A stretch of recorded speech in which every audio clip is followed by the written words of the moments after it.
Nathan Cole walked into the middle of a wedding and asked one question, and Evelyn Carter never made it to the altar. Not because she was weak, because for the first time in her life, someone asked her the truth out loud. Are you choosing him because you love him, or because you believe you have no other choice? Red Willow, Montana, 1983. One cowboy. One question. One woman who finally stopped walking in the wrong direction. If you've ever stayed somewhere you didn't belong because leaving felt impossible, this story is for you. Subscribe. Hit the bell and tell us in the comments, what city are you watching from today? The morning of Evelyn Carter's wedding was the quietest she had felt in years. Not peaceful. Quiet the way a field goes quiet before a bad storm rolls, in that particular stillness where the air holds its breath and every living thing waits to see what's coming. Evelyn stood in the back room of Red Willow's only church, her hands folded in front of her, her jaw set the way it always was when she'd made up her mind to endure something. She was good at enduring. She'd had plenty of practice. Her dress was ivory cotton, pressed clean and stiff, borrowed from Martha Aldridge down the road, because Evelyn didn't own anything fine enough for a wedding. She'd pinned her dark hair back with 2 bone combs that had been her mother's, and she'd looked at herself in the cracked mirror above the washing basin for a long time that morning, without recognizing the woman staring back. That should have told her something. She smoothed the front of the dress for the 4th time, and made herself stop. Fidgeting was weakness, and Evelyn Carter did not show weakness. Not in public, not in front of Henry Whitmore, and certainly not on the day she was supposed to become his wife. Henry Whitmore. The name itself carried weight in Red Willow. His family had owned the biggest cattle operation in the county for 2 generations, and Henry had expanded it further still, buying up quarter sections when drought hit, absorbing smaller ranches when their owners ran short on credit pressing. Every advantage until the Whitmore name meant something close to law in this part of Montana. People tipped their hats to Henry Whitmore the way they tipped them to a judge, carefully, respectfully, with just enough distance to suggest they were aware of the power differential. I wasn't cruel. Evelyn needed to be honest about that much. Henry Whitmore wasn't a man who raised his voice or his hand. He was precise, measured. He spoke in the flat, even tones of someone who'd never had to argue for anything, because he'd never had to. The world arranged itself around him without complaint, and he moved through it with the comfortable certainty of a man who expected doors to open. They always had. And now Evelyn was supposed to be one of those doors. She heard the organ begin somewhere beyond the wall. A slow, dignified hymn that sounded less like a celebration and more like a verdict. Her stomach dropped an inch. She breathed through her nose and kept her spine straight, and told herself what she'd been telling herself for 6 months. This is the right decision. This is the sensible thing. This is what women in your position do. Her position. 26 years old. No parents. The small parcel of land her father had left her was mortgaged against a bad winter 2 years ago, and the note was coming due in the fall. She had enough skills to keep herself fed, but not enough to keep herself solvent. Teaching reading to the miners' children brought in a little. Taking in mending brought in a little more. But a little was not enough, and Evelyn had been doing the arithmetic on her future for long enough to know exactly where it came out. Henry Whitmore had offered her a solution. He'd presented it practically almost like a business arrangement, which was the thing that should have made her trust him, and instead made her feel like she was signing a deed of sale. My ranch needs a woman who can manage a household with intelligence, he'd said. You need security. This is a sensible match for us both. She'd said yes, because she was sensible, because she had no other real choice, because the numbers didn't lie, and Evelyn had learned the hard way that sentiment doesn't pay a debt. She was about to marry a man who'd never once asked her what she wanted. The organ swelled. The door at the far end of the room would be opening now. She could hear the shuffle of boots on wooden boards, the low murmur of a congregation settling itself, the cough of someone near the back. Half of Red Willow had turned out for this wedding. Not for her, she knew that plainly, but for Henry. His wedding was an event. His wedding meant something to the town's order of things. And she was the woman he'd selected to complete the picture. Evelyn smoothed her dress one final time, And then the door to the back room opened, and it wasn't Pastor Morrison who stepped through it. She had seen Nathan Cole around town for the better part of a year. You couldn't miss him exactly. He was tall enough that he had to duck slightly, coming through most doorways, and he moved with the unhurried steadiness of a man who'd spent most of his life outdoors, where rushing rarely helped anything. He'd come to Red Willow the previous spring with a modest stake and a reputation for being good with horses and short on words, and he'd taken up the small coal spread on the eastern edge of the valley, which had been sitting empty long enough that people had stopped expecting anyone to make it work. Nathan Cole was making it work, slowly, stubbornly, without asking anyone's help or opinion. Evelyn had spoken to him perhaps a dozen times in that year. He'd fixed a loose wheel on her wagon once without being asked. He'd sold her 2 laying hens at below market price when he found out she was trying to supplement her income. I wasn't trying to court her. She'd been clear enough in her manner that she wasn't interested in being courted, and Nathan Cole was the kind of man who heard what women meant, not just what they said. They'd fallen into an odd sort of nodding acquaintance. She respected his directness. She suspected he respected hers. She had not expected him to walk into her wedding. He stood in the doorway of the back room with his hat in his hands, turning it slowly by the brim, the way men do when they're working out how to say something they know is going to land hard. His expression was the same as it always was, steady, unreadable in the way that wasn't coldness, but was instead a man who'd learned not to let every feeling run across his face where the wrong people could see it. Nathan. Her voice came out quieter than she intended. You shouldn't be in here. I know. The ceremony's about to start. I know that too. She straightened her spine and looked at him the way she looked at men who were about to waste her time. Then whatever you came to say it fast. I've got a church full of people waiting. He didn't rush. That was the maddening thing about Nathan Cole. He never rushed. He took a breath, and he looked at her with those steady dark eyes, and he said, "Before you marry him, answer me one thing." The organ music beyond the wall suddenly felt very far away. I'm listening. She kept her voice flat. She was proud of that. Are you choosing him because you love him, or because you believe you have no other choice? The silence lasted 4 full seconds. Evelyn counted them without meaning to. She knew the right answer. She'd rehearsed a version of it 100 times in the mirror in her bed at night, walking the road between her place and town. Henry Whitmore is a good man. This is a sound decision. I am being practical and adult and clear-eyed about the world. She opened her mouth to say it. Nothing came out. Nathan waited. He didn't press. He didn't soften it or apologize for asking, and he didn't look away. He simply stood there holding his hat, giving her the space to be honest, if she could manage it. And something cracked. Not loudly. Not dramatically. It was the small internal sound of something that has been held under pressure too long, finally giving way.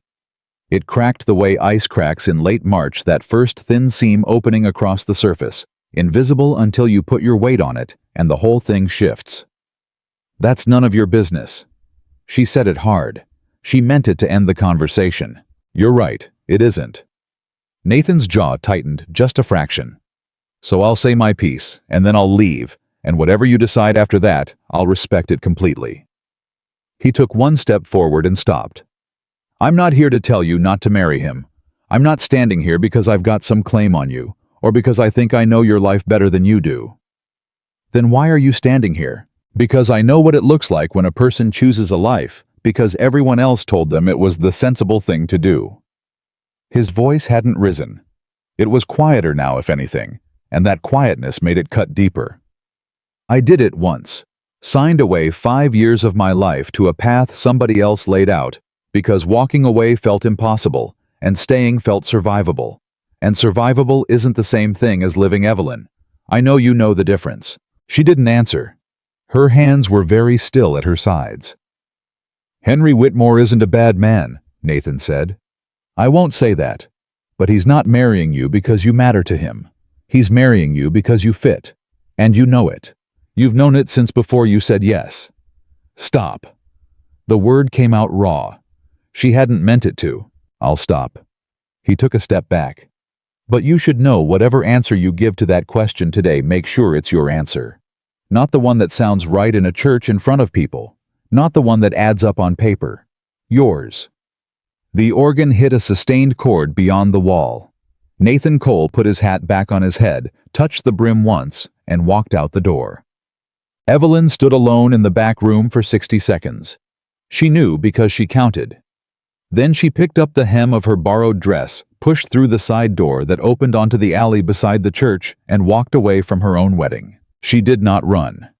Running would have drawn more attention than she could afford, and it would have felt like panic. And Evelyn Carter had not survived 26 hard years in the Montana frontier by panicking. She walked purposefully, the way a woman walks who has somewhere to be, and she made it to the end of the alley and around the corner before the first murmur went through the congregation, and Pastor Morrison's voice began confused and tentative, asking if everyone would please be seated while they sorted out a small delay. There was no sorting it out. She was already gone. The November air was cold and dry, and it hit her face like a flat hand, and she welcomed it. She walked 3 blocks before she stopped and stood on the boardwalk in front of the dry goods store. Her borrowed dress completely wrong for a November sidewalk, and she put both hands against the wooden post of the awning and breathed. What have I done? Not a question. A statement. The words sat in her chest without panic, without drama, with only that particular dead weight of a person who has just done something irrevocable and is beginning to calculate the consequences. Henry Whitmore was in that church right now. His expression when he realized she wasn't coming down that aisle would not be grief. She was almost certain of that. It would be something colder, the look of a man whose arrangements have been disrupted, who is already working out how to manage the damage to his standing. He wouldn't beg. He wouldn't come after her. That wasn't how Henry operated. What he would do, she understood without a single doubt, was make sure that everyone in Red Willow understood that she was the one who had failed, that she was the one who'd thrown away a generous offer, that she was at best foolish and at worst ungrateful, and that anyone who did business with Evelyn Carter, or extended her credit or hired her for work, should think carefully about the character of a woman who walked out of a church on her wedding day. Henry Whitmore had influence. Henry Whitmore had friends on the town council and a cousin who sat on the bank board. And the note on her father's land, the one coming due in October, ran through a lending institution where Henry's family had been depositors for 30 years. She had just made the most expensive decision of her life. She breathed through it. She breathed through the fear and the cold and the absurdity of standing on a public boardwalk in an ivory dress. And she told herself, you knew this might happen. You knew leaving meant losing the safety net. You knew it, and you walked anyway, so be honest about why. Why had she walked? Because Nathan Cole had asked her a question, and she couldn't answer it. She found a bench in the small square at the center of town, and sat down on it, which caused 2 women crossing toward the church to slow their step and stare. She met their eyes without flinching, and they moved on. She needed to think. The mathematics of her situation hadn't changed because she'd walked out of a church. She still owed money on that land note. She still had no family to fall back on, no man to share the burden, no reserves in the bank beyond what would carry her through winter if she was careful. Marrying Henry had been the answer to all of those problems, and now that answer was gone, and the problems remained. What she hadn't let herself fully admit in all those months of telling herself she was being practical and sensible was that there were other problems. The ones that didn't show up on a ledger sheet. The way Henry spoke about her plans as though they were charming hobbies. Of course, you'll stop teaching the miners' children. Once you're settled at the ranch, my wife shouldn't need to work. She'd smiled and not disagreed. She'd told herself it was a reasonable adjustment.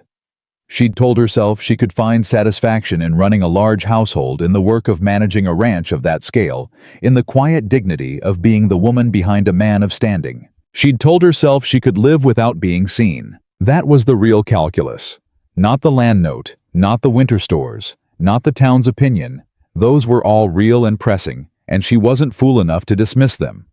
But under all of it was the thing she'd refused to look at directly. She was about to spend the rest of her life being invisible. And the worst part was that Henry hadn't even tried to hide it. He'd told her in his flat and measured way exactly what he needed and exactly what he was offering, and he'd never once asked what she needed in return. And she had said yes. Because she was practical. Because she'd decided that being seen was a luxury she couldn't afford. Nathan Cole apparently disagreed. She sat with that for a moment. Nathan Cole, who was almost as alone as she was, who had his own mortgaged spread and his own set of problems, who had walked into the back room of a church with his hat in his hands and asked her the most dangerous question she'd ever been asked. What did he expect to happen next? She didn't know. And she wasn't sure it mattered. He hadn't told her to choose him. He'd told her to choose herself, which was the kind of thing a person says when they're either very wise or very foolish, and Evelyn hadn't yet decided which applied to Nathan Cole. She smoothed her dress, which she was going to have to return to Martha Aldridge without a good explanation for why it smelled like cold November air instead of church candles and orange blossom. That was tomorrow's problem. Today's problem was walking back into Red Willow and beginning the process of surviving what she'd just done. She heard the church doors open from a block away, the sound of voices spilling out into the morning. First confused, then that particular quality of voices that have news. The excited, half-guilty elevation of a town that has just had something happen to it. She could hear Henry's voice, somewhere in the middle of it. Still measured, still controlled. Doing what she'd predicted he would do, explaining managing reframing.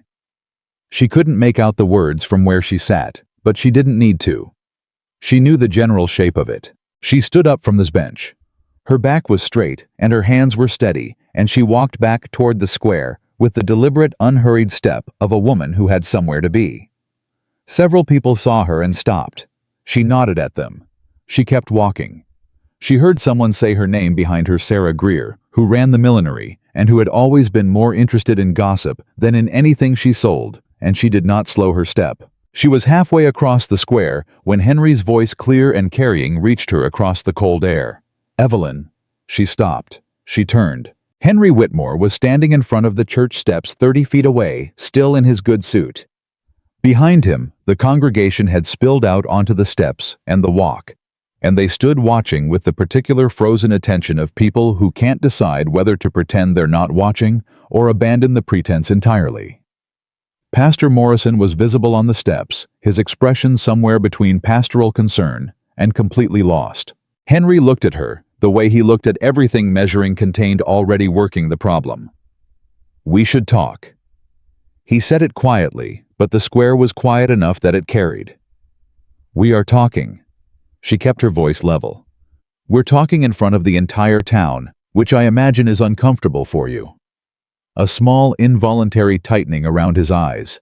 She'd landed that one. She'd known she would. "Come inside." He gestured toward the church. "Let's not do this here." "I'm not going back in that church, Henry." A murmur ran through the crowd. Someone near the back hushed it. Henry took 3 steps toward her, which brought him close enough to lower his voice, though the body language was still visible to everyone watching. "Whatever concerns you have, we can address them. If there's something about the arrangement, it's not the arrangement. Then what is it?" For the first time, something sharpened in his expression. Not anger, closer to bafflement. The look of a man whose logic has been refused, who can't identify where the calculation went wrong. "I've been more than fair with you, Evelyn. You know what I've offered. I know exactly what you've offered." She said it clearly. Not loud, but clearly. "You've offered me a house and a name and a set of tasks to perform, and you've been very reasonable about all of it, and I'm not standing here to argue with the terms." "Then why?"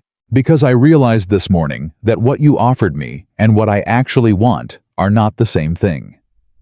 The words came out calmly, which surprised her. She'd expected her voice to shake. It didn't. "And I should have admitted that to myself a long time ago, instead of deciding that wanting something was a luxury I couldn't justify." Henry was quiet for a moment.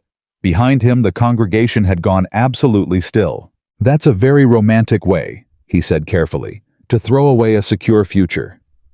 "I know." She held his gaze. "I'm going to have to figure out how to make that work." He looked at her for a long moment. Then he did something she hadn't expected. He nodded. Once, short, precise. Not conceding the argument. Conceding the conversation. Henry Whitmore was above all things a practical man, and a practical man recognizes when a negotiation has ended. "I'll speak with the bank about the land note," he said quietly, so only she could hear it. "I won't extend your deadline, but I won't call it early either." It was the most honest, direct thing he'd ever said to her. "Thank you," she said. He turned and walked back toward the church. People moved out of his way. Evelyn stood in the middle of the square in her borrowed dress as the crowd slowly dispersed, speaking in low, urgent voices, and she let herself feel the full weight of what she'd just done. The cold of it, the terror of it, the particular terrifying aliveness of it. She had nowhere to go. No plan. No safety net. She also, for the first time in years, felt like herself. She found Nathan Cole at the edge of the square near the horse post, getting ready to ride out. He saw her coming, and he stood still, and his expression was the expression of a man who genuinely doesn't know what's about to happen to him and has accepted that uncertainty. "You walked," he said. "I walked." He let out a breath. "Evelyn, don't apologize." She stopped 6 feet in front of him. "Don't you dare apologize for asking that question. If you apologize, I'll lose a great deal of respect for you very quickly." He closed his mouth, opened it again. "I wasn't going to apologize." "Good. I was going to say I didn't know you were going to do that. I didn't come in there expecting—" "What did you expect?" I was quiet for a moment. "Honestly, I expected you to tell me it was none of my business and send me out. I was mostly prepared for that." That was the sensible outcome. "You're not a sensible woman." Something almost like a smile crossed her face. "No, I suppose I'm not." She studied him for a moment, the steadiness of him, the way he stood like he'd been planted there, like he had roots. "So, you've successfully disrupted my entire life with one question. What happens now?" "That's not something I can answer for you." "I know that." She looked past him for a moment at the empty road leading east toward his place, toward her own small piece of mortgaged land. "I'm going home. I'm going to sit with the fire and figure out what I'm going to do about the land note and the winter stores, and the fact that half this town is going to look sideways at me for the next 6 months. All real problems. Very real." She brought her eyes back to his. "And I'm going to figure out how to solve them myself, on my own terms." Nathan Cole looked at her for a long moment. "I've got a fence line that needs work on the North 40, he said. "If you're looking for paying work in the short term, it's fair wages." She considered him. "Is that charity?" "It's labor. My fence is actually broken." He held her gaze. "I'm not asking for anything else." She nodded slowly. "I'll think about it." She turned to walk away, and then she stopped, and she looked back at him over her shoulder. "For what it's worth," she said quietly, "you asked the right question." Nathan Cole touched the brim of his hat. Evelyn Carter walked across the square toward her horse. Her borrowed dress, completely wrong. For the cold November afternoon. Her future completely unwritten. Her heart beating hard and clear in her chest. She was terrified. She was alive, and for the first time in longer than she could clearly remember, those two things felt like the same thing. The town of Red Willow would talk about that November morning for years. Some called her reckless. Some called her brave. But not one of them, not even the ones who shook their heads at her, ever called her a woman who didn't know her own mind, and that it turned out was worth more than any wedding. But worth and survival were two different currencies, and Evelyn Carter was about to learn exactly how far one could stretch without the other. The first 3 days after the wedding were the quietest she'd ever known in Red Willow. Not the peaceful kind of quiet. The kind that meant people were talking, just not to her. She'd walk into the general store and conversations would drop half a register. She'd pass women on the boardwalk and get the nod that was technically a greeting, but carried the weight of a judgment. She'd been through enough hard seasons in her life to read the temperature of a room the moment she entered it. And the temperature in Red Willow right now was cold in the specific, deliberate way of people who hadn't decided yet whether to punish her or simply wait to see what happened. She did not let it show. She bought her flour and her salt and her lamp oil. She nodded back at the half-nods, and she walked home with her spine straight and her face arranged in the expression she'd perfected at 15 when the world first started making clear that it wasn't going to make things easy for her. But on the fourth morning, she sat at her kitchen table with a cup of coffee. She'd stretched too thin and her father's ledger open in front of her, and she ran the numbers again. Then she ran them a third time, hoping she'd made an error somewhere. She hadn't. The land note was due in October, 11 months away. The amount remaining was $240, which might as well have been $2,000 for all that she could see a path to it. Her teaching work brought in $12 a month when the mining families were solvent, which they weren't always. Her mending and sewing brought in another 4 or 5. She had one good laying hen, left a small kitchen garden that wouldn't produce again until May, and a roof that had survived 2 Montana winters, but was making sounds that suggested it was tired of doing so. She closed the ledger. She sat very still. Then she stood up, put on her coat, and walked the 2 miles east to the coal spread. She was not going to pretend she had more options than she did. That kind of pride was a luxury. And Evelyn Carter had made her peace some time ago with the difference between pride that protected her and pride that was just another way of hurting herself. Nathan was in the yard when she arrived, working a piece of tack leather with a mending awl and a length of waxed thread. He looked up when he heard her boots on the frozen ground, and he didn't look surprised, which told her he'd been half expecting her, which told her he'd thought through her situation the same way she had. She respected that. She didn't say so. "The fence work," she said without preamble. "Is it still available?" "It is." "What are the wages?" $1.50 a day, same as I'd pay any hand. She held his gaze looking for charity in it. She didn't find any, which was either the truth or very good acting, and she decided to take it at face value. "All right, when do you need it done?" "North line needs resetting before the ground freezes solid. So soon." He set down the tack. "I've got wire and posts.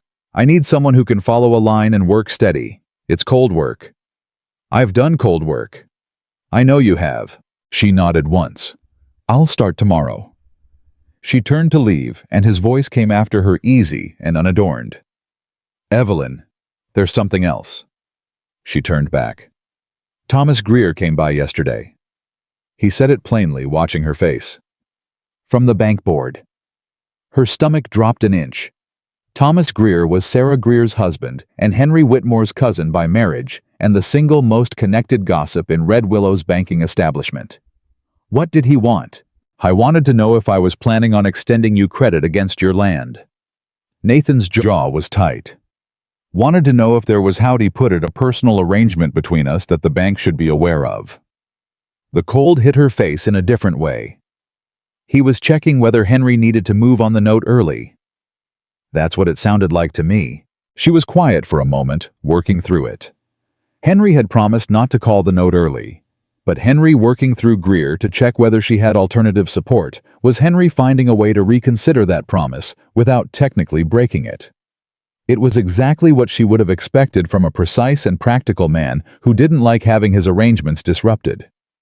"What did you tell him?" "I told him my business arrangements were my own, and he could direct any further questions to my attorney." Nathan paused. "I don't have an attorney, but Greer doesn't know that." Something eased in her chest, just slightly, just enough. That bought time. "A little." He looked at her steadily. "You should know what you're dealing with. Whitmore's not coming after you loudly. He doesn't need to." "No." She breathed through it. "He doesn't." She stood there in this cold and let herself feel the full size of the problem. The bank, the note, the town's cooling attitude. Henry's quiet and perfectly legal methods of tightening the net. Then she filed it into the part of her mind where she kept the things she couldn't solve today, and looked back at Nathan Cole. $1.50 a day, she said. "I'll start at first light." She was there at first light. The work was exactly what he'd promised, cold, steady, and without drama. They worked the fence line from opposite ends toward the middle resetting posts, where the ground had heaved, restringing wire, where it had snapped or sagged. It was hard physical work, the kind that left her hands raw and her shoulders burning, and she welcomed every bit of it, because hard physical work was the only thing she'd ever found that truly cleared her head. Nathan worked beside her when they met in the middle of the line, And he worked with the same unhurried steadiness that characterized everything about him. No wasted motion, no showing off, no running commentary. They developed a rhythm without discussing it the way people do when they're both experienced enough to figure out what the other person needs without asking. For the first hour, they didn't speak at all, beyond the necessary hand me. That spool, this post needs another foot deeper. Watch the wire tension on that end. Work talk. Functional. She appreciated it. Then he said without looking up from the post he was tamping, "How long had you known?" She didn't pretend not to understand. That it was wrong, or that I was going to do it anyway. Either, both. She considered it driving a staple into the post with 3 clean strikes. I knew something was wrong the morning he proposed. The way he did it, it was like he was approving a contract. I told myself that was just his way, that quiet men show things differently. She paused. I knew for certain about 2 months ago when he told me I'd need to give up the teaching work. He didn't ask, he informed me, and I smiled and said I'd consider it. And the morning of the wedding I was still going to go through with it. She said it without flinching, because the truth didn't get more manageable by being avoided. I had the dress on, and the numbers in my head, and 6 months of practical reasoning backed up behind me, and I was going to walk down that aisle because walking away felt impossible. She looked up at him briefly. And then you walked in. He was quiet for a moment, tamping the post. I almost didn't. What stopped you from not coming? I stood outside that church for about 15 minutes. He said it with the flat tone of confession. Told myself it wasn't my place. Told myself you'd made your own choice, and you were smart enough to know what you were doing. Told myself a lot of things. But you came in anyway. I kept thinking about a man I knew, up in the Bitterroot years ago. He straightened up and reached for the wire. Good man, hard-working, married a woman because it was the next thing you did, and she married him for the same reason. They were decent enough to each other, just hollow all the way through, 30 years of hollow. He shook his head once. I couldn't make myself ride past that church. The wind moved between them and was gone. She drove the next staple without answering, because there wasn't anything to say to that wouldn't sound like too much.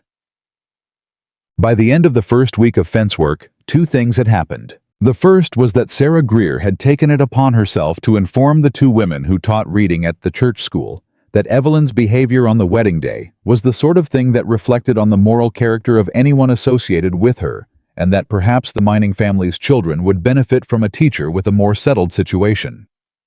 The school board, which consisted of 3 men including Thomas Greer, voted 3-0 to suspend Evelyn's arrangement. She found out on a Friday afternoon when one of the mining wives came to her door to tell her apologetically not to bother coming Monday.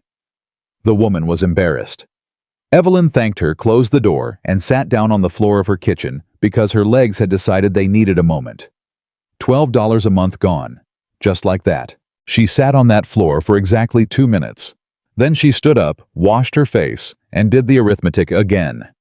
Without the teaching income she had perhaps 6 months before she ran completely dry. Less, if anything broke less. If the winter was hard, less, if the laying hen stopped producing. She needed another source of income. She needed it quickly. And she needed it from somewhere Henry Whitmore's network didn't reach. The second thing that happened that week was that Cyrus Holt rode out to the coal spread on Thursday and spent 40 minutes talking to Nathan in the yard. Evelyn saw this from the fence line. She was working the far corner, and they were too distant for her to hear anything. But she watched the body language, the way you watch weather. Holt was one of the 3 largest landowners in the county. He wasn't a friend of Henry's exactly, but he wasn't an enemy either, and he was the kind of man who moved based on who was winning rather than any fixed principle. The conversation went long. Nathan did more listening than talking. When Holt finally rode out, Nathan stood in the yard for a moment, then walked to where she was working. What did he want? She asked before he could speak. He's got a contract to supply beef to the Army garrison at Fort Benton. He needs good cattle sorted and moved before the passes close. That's good work for you. He's also looking for someone to manage his household accounts through the winter. His wife's sister usually does it, but she's up north and not coming back until spring. He paused. Holt doesn't have any relationship with Greer or Whitmore worth speaking of. They've had boundary disputes going back 10 years. Evelyn looked at him for a long moment. You told him about me. I told him you were the most competent person I knew with a ledger and that you were available for work. He held her gaze. I didn't tell him anything else. He can draw his own conclusions about why. She looked back at the fence line. Her hands were raw, and the cold was settling in for the afternoon, and she'd just lost $12 a month and gained what sounded like a genuine opportunity, and she felt simultaneously grateful and furious, and she couldn't entirely untangle why. You should have asked me first, she said. You're right. He said it immediately. I should have. I'm sorry. The apology landed clean and without qualification, and it disarmed her completely, because men in her experience either didn't apologize or apologized in the particular way that was actually an argument. Nathan Cole just said, I'm sorry, the way he said everything else directly and meaning it. I'll talk to Holt, she said after a moment. He's expecting to hear from you. She drove the last staple into the post with considerably more force than was strictly necessary. She met with Cyrus Holt the following Monday at his ranch house, which was larger than Henry's and considerably less tidy, the ranch of a man who spent his time on the land rather than on appearances. Holt was in his 50s, blocky and weather-worn, with the direct manner of someone who'd built everything he had through work rather than inheritance, and had no patience for anything he considered unnecessary. He showed her the account books. They were a disaster. Not dishonest, just neglected, kept by a man whose handwriting was nearly illegible, and whose filing system appeared to be based on which pocket a receipt had come out of on any given day. She didn't say any of that. She looked through the books for 20 minutes while Holt watched her. Then she closed them and said, I can have these current and accurate inside 2 weeks. After that, I can keep them current on a weekly basis through the winter. My fee is $8 a month. Holt leaned back in his chair. Nathan said you were direct. I find it saves time. Whitmore's people think you're trouble. Whitmore's people think any woman with opinions is trouble. She held his gaze. The question is what you think. Mr. Holt, and I'd guess a man who's been in a boundary dispute with the Whitmore family for 10 years forms his opinions independently. He laughed a short, surprised bark that sounded like it didn't get much use. $8 a month, he said. And you fix what's broken in those books without making me feel stupid about it. I'll fix the books. I won't say a word about how they got that way. Deal. She rode back to town with $8 a month secured, which didn't replace the 12 from the teaching work, but was 8 more than she'd had that morning, and came from a source that was outside Henry Whitmore's comfortable orbit of influence. It wasn't enough.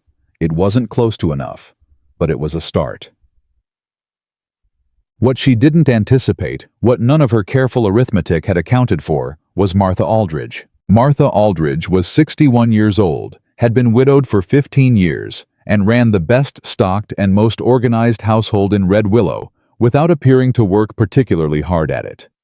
She'd lent Evelyn the wedding dress without asking questions, and she'd taken it back without asking questions, and for the 2 weeks following the wedding, she'd been conspicuously quiet, which in Martha's case meant she was thinking, not that she had nothing to say. She showed up at Evelyn's door on a Tuesday evening with a covered dish and the expression of someone who has made a decision. I'm not here to discuss what happened, Martha said, setting the dish on the table. I'm here because I've been watching you manage your affairs for 3 years, and you are more competent than you've been allowed to be, and that is a waste. She sat down without being invited, which was also characteristic. I'm on the Women's Auxiliary Board for the school. I don't have a vote on hiring, but I have considerable say in what the board considers appropriate to discuss at their monthly meeting. And I intend to raise some pointed questions about the process by which your arrangement was terminated. Evelyn sat down across from her. Martha, I'm not finished. Martha folded her hands on the table. Thomas Greer is an invertebrate in a good suit, and his wife has the ethical compass of a weather vane. The fact that they've got a hand in how this town educates its children is a problem that predates your wedding and will outlast it. What you did by walking out of that church made you a useful target for people who already had problems with competent women. I want you to know I'm aware of that, and I'm not pretending otherwise." Evelyn was quiet for a moment, taken slightly off balance by the directness of it, and she considered herself a direct woman. "What are you suggesting?" "I'm suggesting that you are not as alone as Henry Whitmore is hoping you'll feel." Martha looked at her steadily. "I'm also suggesting that you eat that stew before it gets cold because you're too thin, and I can see it." Despite everything, Evelyn almost laughed. Almost. "You're a very unusual woman, Martha. I've had years of practice." Martha stood. "I'll let you know what happens at the board meeting. In the meantime, do you know anything about organizing a lending library? Because I've been trying to get one started for 2 years, and every time I ask the men on the civic board, they treat it like I've suggested something eccentric. I know how to run a catalog system." "Of course you do." Martha moved toward the door. "Then we'll talk more. Thursday if you're free." She left as abruptly as she'd arrived, and Evelyn sat at her table with the stew steaming in front of her and something that felt dangerously close to hope warming in her chest. Not hope that everything was going to be fine. She wasn't naive enough for that. The land note was still coming. Henry's network was still intact. The town's opinion was still running cold. But she was not alone.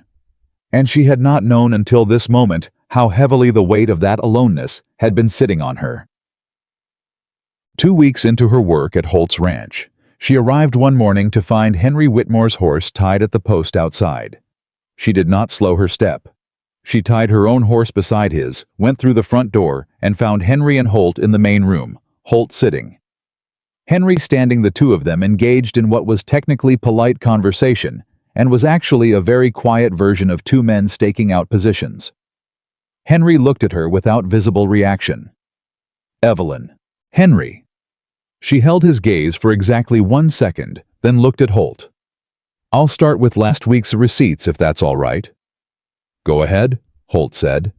He looked mildly entertained. She went to the desk, sat down, and opened the ledger. She could hear the conversation behind her resume, and she kept her face neutral and her hands steady as she worked the columns, and she did not give Henry the satisfaction of looking up. He left 20 minutes later. She heard the door and waited 2 full minutes before she let herself exhale. Holt appeared at her elbow. "He came to ask me to reconsider the account arrangement." She kept her eyes on the ledger. "And I told him my business arrangements were my own." He paused. "He also said something to the effect that he was concerned as a friend about some of the people I might be associating with." "He called himself your friend?" "He did." "You've been in a land dispute with him for 10 years. "I have." Holt sounded like a man trying not to smile. "I told him I appreciated his concern and that I'd keep it in mind. Then I offered him coffee and he declined, which told me how the visit had gone from his perspective." Evelyn looked up at him. "Thank you." "Don't thank me. Your work is good, and I'm not in the habit of letting other men run my household." He moved back toward the door. "But you should know he's not done. That visit was him checking the ground, not retreating from it." "I know." She turned back to the ledger. The numbers came clean and sure under her hand. She was good at it. She'd always been good at this, and she'd spent years being told it was a modest secondary skill, something useful in a wife, but not the kind of thing a person built a life around. She was building a life around it. It was Nathan who found out first, and he came to her on a Thursday evening without warning, which was unusual enough that she knew immediately the news was bad. "Whitmore's gone to Judge Calloway," he said, standing in her doorway. "He's filed a petition to have the land note reclassified as a commercial debt rather than a personal one. If the judge grants it, the terms change. He can call it in with 60 days' notice instead of waiting for the October deadline." The cold moved through her differently than the November air. "Can he do that?" "His attorney thinks he can." The original note was held by the family bank before it transferred to the commercial institution 3 years ago, and there's an argument about the original terms. He paused. "It's not certain, but it's not frivolous." She stood very still. "Evelyn, give me a minute." She turned away from him and walked to the window.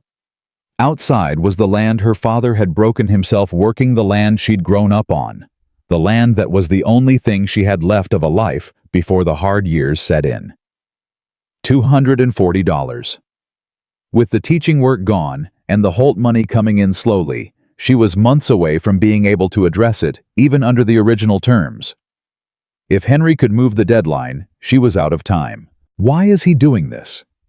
She said it quietly, not to Nathan, mostly to herself. He's not cruel. He's practical. What does taking my land get him? Nathan was quiet for a moment. I don't think it's about the land. She turned back to look at him. I think it's about the town. He said it carefully. Whitmore doesn't lose things. It's not in his character, and it's not good for his standing. You walked out of that wedding in front of half of Red Willow, and as long as you're managing and building something, the story the town tells is that you were right to do it. If you lose the land, if you're forced out. The story changes, she said. He wasn't wrong to let me go. I was wrong to leave. That's how he'd prefer it to read. She breathed through the cold fury of it. Not at the strategy. She could respect strategy even when she hated it. At the smallness of it. At the fact that a man who'd never needed to fight for anything had no better use of his power than crushing a woman who was trying to stand up. She looked at Nathan Cole and made a decision she hadn't entirely known she was going to make until it came out of her mouth. I need to know if you'd be willing to partner on something, she said. He went very still. Not personally. She held up a hand. Professionally. Your place and mine share the South watershed. If we combine the grazing rights, we can bid on the Fort Benton supply contract together. Holt's got the Army connection, but he doesn't have the capacity to fill it alone. If we bring him a combined operation, we become part of the supply chain. That's income that doesn't go through any bank. Whitmore has influence over, and it gives me enough collateral to refinance the land note through the Territorial Credit Office instead of the local bank. Nathan was quiet for a long time. She could see him thinking through it, not hesitating, just working the problem, the way he worked everything methodically without rush. That's a real plan, he said finally. I know it is. I did the numbers. You always do the numbers. So, will you do it? He looked at her across the small kitchen, and something in his expression shifted, not dramatically, not the kind of shift you'd see from across a room, but something adjusted behind those steady eyes in a way that she caught and couldn't entirely read. Yes, he said. I'll do it. She nodded. Her heart was hammering, but her voice was level. Then we'll need to move fast. I want to get to Holt before Whitmore does. Holt already doesn't like Whitmore. Liking and business are different things. She moved to the table where her father's ledger sat, flipped it to a fresh page, picked up her pen. Sit down. Let's work out the terms before either of us changes our minds.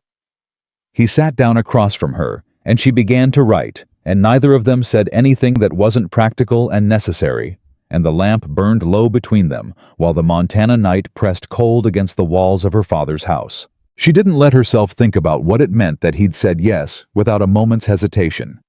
Not yet. There was too much work to do first, and work, steady, concrete, productive work, was still the only thing she fully trusted to hold her up when everything else was uncertain, and for the next 10 days, she gave it everything she had. The plan she and Nathan had sketched out at her kitchen table that Thursday night was real. She'd known that while she was writing it, the same way she knew when a column of numbers was clean versus when something was hiding in the margins. The combined grazing rights gave them enough acreage to bid meaningfully on a portion of the Fort Benton supply contract. The partnership terms they'd worked out were fair, documented, and witnessed by Martha Aldridge, who had arrived Thursday morning and been presented with the paperwork without any explanation, more elaborate than we need a witness, and you're the most trustworthy person in this county. Martha had read every word before signing, which Evelyn had expected, and then said, "This is a good structure," without elaborating, which was the highest compliment Martha Aldridge gave to anything. Cyrus Holt met with them the following week. He sat across the table from both of them at his ranch, Evelyn with her ledger, Nathan with the grazing maps, and he listened to the whole proposal without interrupting, which was, she'd learned Holt's way of showing respect. When they were done, he was quiet for a moment. "You two move fast," he finally said. "We're working against a clock," Evelyn told him. "We don't have the luxury of moving slow." Whitmore's petition, among other things. Holt looked at her. Then he looked at Nathan. Then he looked back at her. The Army contract pays on delivery, 60 days net after the cattle reach the garrison. That works for us, Nathan said. It's a hard drive this time of year. Passes are going to be rough. I've driven harder trails. Holt leaned back, tapping one thick finger against the arm of his chair. I want 20% of the contract value as the broker fee. I've got the Army relationship without me. You've got nowhere to sell. 15, Evelyn said. You've got the relationship, but you don't have the cattle or the grazing capacity. Without us, you can't fill the order. Holt looked at her with something that wasn't quite surprise. He'd dealt with her long enough to know she wasn't going to roll over, but was something adjacent to appreciation. 17.5. Done. She wrote it into the ledger, while Holt signed the preliminary agreement Nathan had brought. Nathan's handwriting was steady and clear, nothing ornate about it, the signature of a man who'd learned to write by necessity, and had made it useful rather than decorative. They shook hands. Holt's grip was solid and brief. One more thing, Holt said, standing. Whitmore sent a man around here 2 days ago. Not Whitmore himself this time, one of his ranch hands fellow named Cruz. Asking about the account arrangement again, and also asking whether I'd heard anything about any business dealings you two might be putting together. The air in the room shifted. What did you tell him? Nathan's voice was level. I told him to get off my property. Holt said it with a calm finality that suggested this had not been a difficult decision. But you should know he's watching. And if Whitmore knows you're trying to build something, he's going to move on that petition faster. Evelyn closed the ledger. Her hands were perfectly steady. How long do you think we have? Before the judge rules could be 2 weeks, could be 4. Calloway moves slow when he's undecided, fast when he's made up his mind. Is he close to deciding? Whitmore had dinner with him last Saturday. The silence in the room had a very particular quality. Thank you, she said, for telling us. They rode back toward Red Willow without speaking for the first mile, and when Nathan finally broke the quiet, his voice was measured in the careful way that meant he was keeping something controlled. He's going to move before we can get the contract money in hand. I know. Even if the drive goes perfectly 60 days net, puts us past the point where the petition matters. I know that too. Then we need another angle. She'd been thinking about nothing else for the past 40 minutes. The petition itself, the argument that it's a commercial debt rather than a personal one. Is there a counter-argument? I don't know enough about territorial land law to say. I do. She'd spent 3 evenings that week reading through the land statutes her father had kept in a tobacco tin under the floorboard, the kind of documents a man kept when he didn't trust that the law would remember him fairly. The reclassification argument depends on the original note having been held by a commercial institution from the start. But it wasn't. It was a private family note that was sold to the bank 3 years later. There's a case that the original personal terms follow the note regardless of transfer. Nathan looked at her. You researched land law. I read what I had available. She paused. I need someone with actual legal standing to make the argument. I need an attorney. Red Willow's only attorney is Edgar Sims, who handles most of Whitmore's commercial paperwork. Then not Sims. She breathed through the constraint of it. The territorial capital is 2 days' ride. There are attorneys there who don't have relationships with anyone in Red Willow. That costs money. I know what it costs. The road stretched ahead of them, hard frozen and gray. I have $40 saved, Nathan said quietly. She turned to look at him sharply. It's not charity, he said before she could speak. It's an investment in a business partnership. If your land goes to Whitmore, the partnership loses its southern grazing access. Legally and practically, it's in my interest to keep the note intact. She looked at him for a long moment. He was staring straight ahead at the road, his jaw set, not looking at her, giving her the space to work through the offer without the pressure of eye contact. He was right. It was a legitimate business case. Every word of it was accurate and defensible. It was also one of the kindest things anyone had ever done for her, dressed up in practical clothing, so she wouldn't have to feel the weight of it. I'll pay it back, she said.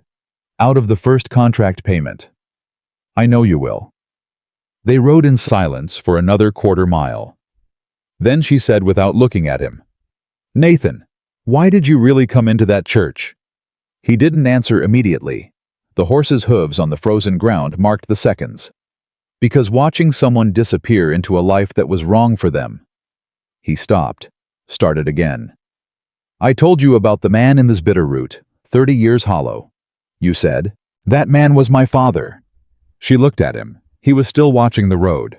"He married my mother because it was the expected thing, and she married him for similar reasons, and they were both decent enough people who were completely wrong for each other, and they spent 30 years being careful and polite and hollow all the way through." His voice was even, but the evenness cost something. "I watched that my whole childhood. I swore I'd never do it. And then when I was 24, I almost did it anyway. Got as far as agreeing to marry a woman in Billings, because the situation made sense on paper, and leaving felt harder than staying." He paused. "I didn't go through with it. But I came close enough to know what it feels like in the chest when you're about to make the wrong decision, because the right one looks impossible. You recognized it in me. The morning you walked into town to buy flour 3 days before the wedding," he finally looked at her. "You had your spine straight and your face composed, and you were doing everything exactly right, and you looked like someone walking to their own execution." The cold air moved around them. "I wasn't sure you'd thank me for it," he added. "I'm still deciding." She said it without heat. "Some mornings I think you saved my life. Other mornings I think you just made it considerably harder." "Both those things are probably true." "Yes," she agreed. "They probably are." The rider from the judge's office arrived in Red Willow on a Wednesday morning, and by Wednesday afternoon, everyone in town knew the ruling. Judge Calloway had granted the petition. Henry Whitmore had 60 days to call in the land note under commercial terms if he chose to exercise the option. Evelyn found out from Martha, who arrived at her door with the expression of a woman delivering bad news that she has already begun strategizing around. 60 days, Martha said. "I know." Evelyn had heard from 2 other people before Martha arrived. News moved fast in Red Willow when it was the kind of news that confirmed what people had already suspected. "It's not unexpected. Are you all right?" "I'm working on it." Martha sat down. "What do you need?" "Time, which is the one thing I don't have enough of." Evelyn stood at the window looking out at the road that ran past her father's land. "The attorney in the Capitol I'm writing out tomorrow. If there's a counter-argument to the reclassification, I need someone to file it before Whitmore exercises the option." "You think there's a counter-argument?" "I think there's enough of one to slow things down. Slowing things down might be all I need." Martha was quiet for a moment. "I'm coming with you." Evelyn turned. "Martha, I know the territorial capital. My late husband did business there for 20 years, and I know which attorneys are worth talking to, and which ones will take your $40 and do nothing useful with it." Her expression didn't invite argument. "I can also put you up at the Aldridge family property there, which means you don't spend money on lodging. Practical reasons only. Don't make it sentimental." Evelyn looked at this woman who had shown up at her door with stew and sharp opinions and a willingness to walk into a fight on her behalf, and she felt something move in her chest that she was not going to call gratitude out loud, because Martha Aldridge had specifically said not to make it sentimental. "Be ready at dawn," Evelyn said. "I'm always ready at dawn." Martha stood. "I'll tell Nathan." "Why does Nathan need to know?" "Because he'll want to know, and because he'll worry if you're gone 3 days without a word, and because that man has been quietly organizing his entire existence around making sure you have options, and the least you can do is let him worry about you without actually worrying." Evelyn opened her mouth, closed it. "You're not as subtle as you think," Martha told her, and left before there was any possibility of a response. The Capitol was 2 long days' ride in November cold, and Evelyn spent most of it thinking which was what long cold rides were good for, stripping away everything that wasn't essential until what was left was the core of the thing. The core of the thing was this. Henry Whitmore was not trying to destroy her out of cruelty. "I was trying to restore the story." That was what Nathan had said, And the more she turned it over, the more precisely true it became.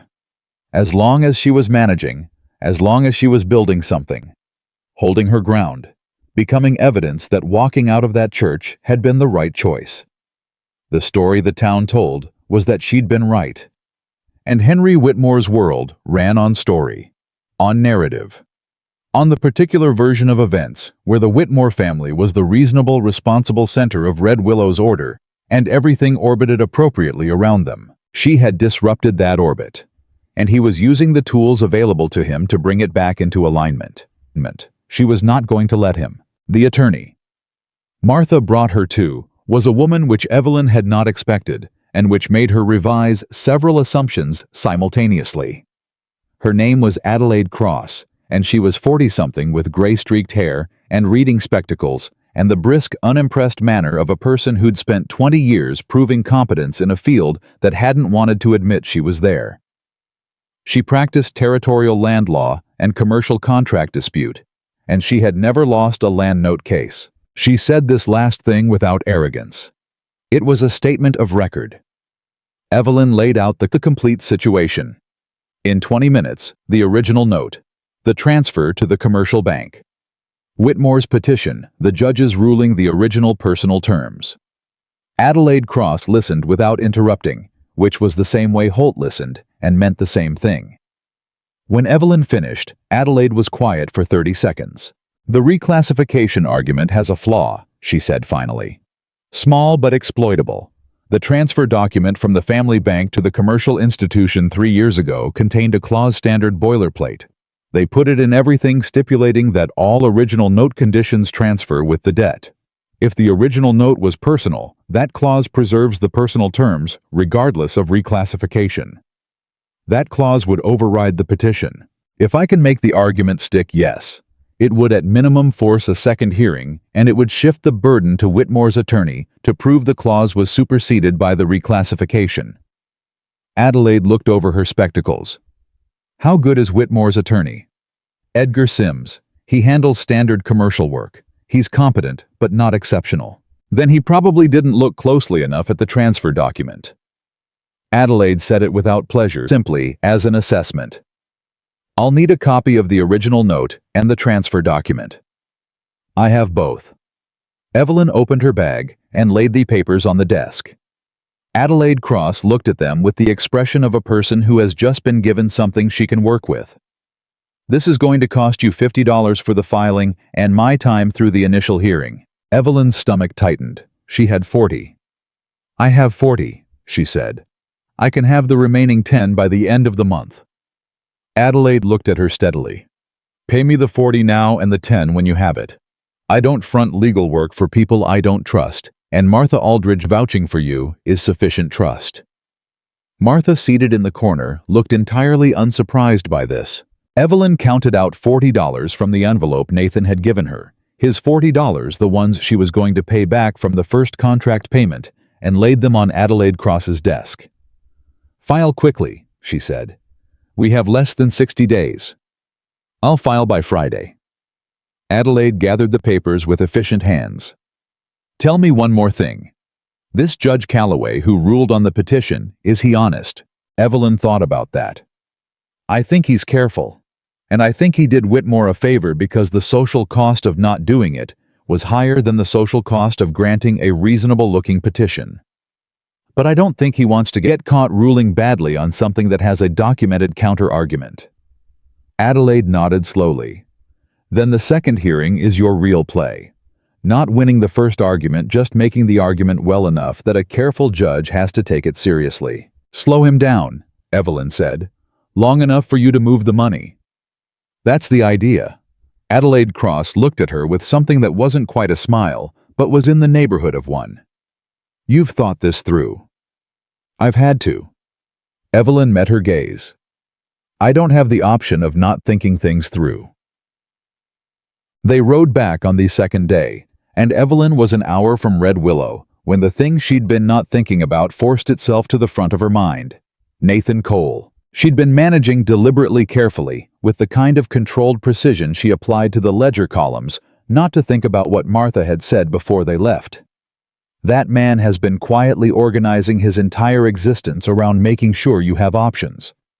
She'd filed it in the category of things that were probably true, but which she wasn't prepared to look at directly, because looking at them directly would require feeling something, and feeling something was a vulnerability she couldn't afford while she was in the middle of fighting for her land. The land situation was partially handled. Adelaide had the papers. The filing would happen Friday. The second hearing would slow Whitmore's clock, which meant the thing she'd been not thinking about now had space to move into. She thought about the $40 given without hesitation. She thought about the conversation on the ride back from Holt's, the story about his father, the 30 years hollow. The way he'd said, "I recognized it in you with such plainness, as though it was simply an observable fact, rather than the most intimate thing anyone had said to her in years."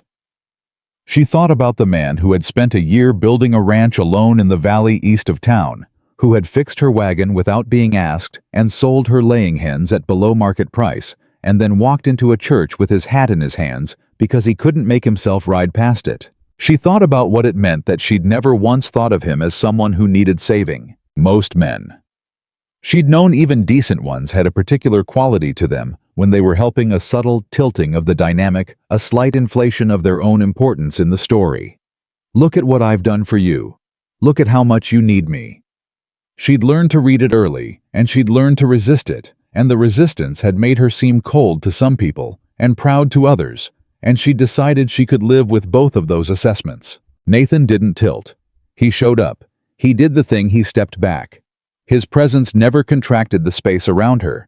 It expanded it somehow in a way she hadn't entirely had language for until just now, riding cold and tired through the November afternoon. She was 2 miles from town when she heard hoofbeats coming fast from behind her. She turned in the saddle. Nathan. Moving at a pace that wasn't panic. She'd have felt panic in the sound, the rhythm of it, but was urgency clear and unmistakable. He pulled up alongside her, and his horse was breathing hard, and his face had the tight look of a man who's received bad news and ridden it to her as fast as he could manage. "What happened?" Her voice came out flat and ready. "Whitmore's exercising the option." Nathan's voice was controlled, but only just. "He's not waiting for the 60 days. His attorney filed notice this morning. He's giving you 30 days under the commercial terms claims. The commercial classification allows him to accelerate repayment on notice." "That's not..." She stopped, breathed. Adelaide's counter-argument covers this. If the clause holds, the counter-argument isn't filed yet. It won't be filed until Friday. He moved today. Nathan looked at her with steady dark eyes. "He's cutting off the window before you can use it." Someone told him. That was the first clear thought. Someone told Whitmore she'd gone to the Capitol, and he moved immediately before the counterfiling could land. "Cruz," she said. Holt's hand that came around asking questions. "He's been watching." "That's what I think. 30 days, not 60. 30 days to produce $240 or lose her father's land." The Fort Benton contract money was 60 days net from delivery. Even if they drove the cattle tomorrow, it wouldn't be in hand in time. She sat on her horse in the cold November road, and she felt the particular specific fear of someone who has planned carefully and been outmaneuvered anyway. And she let herself feel it for exactly 30 seconds, because she'd learned that suppressing fear didn't make it stop operating, it just made it operate without your knowledge. Then she said, "The cattle." Nathan looked at her. "How many head can we drive in the next 2 weeks? I've got 30 ready. You've got your 15. Holt said he could have 40 more cut from his herd by... Can we drive 85 head to Fort Benton in 2 weeks in November?" He thought about it. She could see him thinking, not hedging, genuinely calculating. "It'll be hard going. The passes are rough. But possible. With good riders and good luck, yes. I can ride." "I know you can." Then the contract delivery moves up. She gathered her reins. "I need to get to Holt tonight. If he can cut those 40 head by the weekend, we drive Monday. And I need to send word to Adelaide. She needs to file the counter-argument tomorrow, not Friday. Today, if she can manage it." "Evelyn." His voice stopped her. She looked at him. "He's going to keep moving even after the counter-filing," Nathan said quietly. "Even if Adelaide slows the clock, he's going to find another angle. This is what he does. He applies pressure from multiple directions until something gives. She looked at him steadily. I know. So what do we do when the next angle comes? She thought about what Adelaide Cross had said. The second hearing is your real play. Making the argument well enough that a careful judge has to take it seriously. She thought about Martha at her door with Stu and a willingness to fight. She thought about Holt saying, I'm not in the habit of letting other men run my household.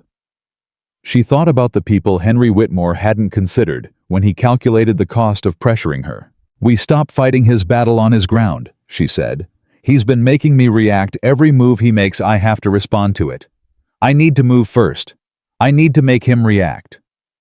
How? The dinner. She'd been holding this for 2 days, turning it over. Whitmore had dinner with Judge Calloway before the petition ruling. That dinner is the kind of thing that becomes a problem for a judge who values his standing in the territorial court, if it's the kind of thing that gets talked about in the right places. Nathan went still. You're talking about making it public. I'm talking about Adelaide Cross knowing about it. I'm talking about Adelaide knowing people in the territorial court who care about judicial impropriety. She held his gaze. I'm not making accusations. I'm giving information to the right person and letting the court system do what it's supposed to do. Whitmore will know it came from you. He already thinks of me as his problem. That's not a position that gets worse. Nathan looked at her for a long, steady moment. The cold moved between them. All right, he said. All right. He said it the way he said most things, like a decision made fully, nothing held back. I'm coming with you to Holt's tonight. He turned his horse to fall in beside her. And I'm riding on the cattle drive. I wasn't going to tell you not to. I know, I just wanted to say it plainly. She looked at him briefly from the corner of her eye. He was watching the road ahead, his face set against the cold, and there was something in the line of his profile that she wasn't going to let herself study for too long, because she had 85 cattle to move, and a land note to fight, and a judge's improper dinner to use as leverage, and all of that required her to be clear-headed and practical and ruthlessly focused. Later, she told herself. Later. We've got a lot to do before dark.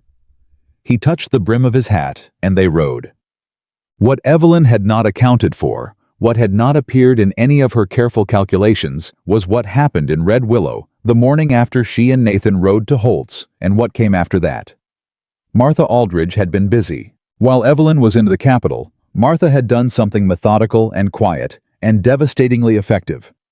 She'd spoken to every woman in Red Willow who had ever dealt with Henry Whitmore's business practices in a way that had left them feeling less than they should. The widow Pierce, whose late husband's water rights had been quietly absorbed into the Whitmore holdings 2 years ago, under terms she hadn't fully understood. Clara Dodd, who ran the laundry and who had extended the Whitmore household a line of credit that had been repaid slow and under terms that weren't what she'd agreed to. 4 other women, each with a version of the same story. Henry Whitmore was never dishonest, exactly. Never illegal, exactly. Just persistently and precisely advantaged, applying pressure at the right moment with the right amount of force. Martha had not organized them to do anything dramatic. She'd simply gathered their names and their stories and written them down in a document that she'd copied twice and sent to 2 different people, one of whom was Adelaide Cross, who had asked for background on Whitmore's business practices before the counterfiling hearing, and one of whom was the editor of the territorial newspaper, who had been looking for a reason to run a story about frontier land practices for 6 months. When Evelyn found this out on the morning after her return, when Martha arrived with the news over coffee, she sat very still for a moment. You did all of that while I was gone, she said. I had 2 days. Martha poured her own coffee and sat down. I'm good with time. Martha. She looked at the woman across the table. You could make an enemy of him. He's already treated the women of this town as though we're inconveniences in the margins of his accounts. Martha's voice was steady as iron. I'm 61 years old, and I've been polite about it for 20 years. I'm finished being polite. Something cracked open in Evelyn's chest, the same hairline fracture as the morning in the church, but larger, now cleaner. The sound of something that had been held under pressure for a very long time, finally giving way, properly. She didn't say anything for a moment. Then she said, "Thank you." Martha looked at her over the coffee cup with an expression that was possibly the closest thing she had to warmth. "Don't thank me. Get your land back. That's all the thanks I need." The cattle drive left on Monday morning at first light.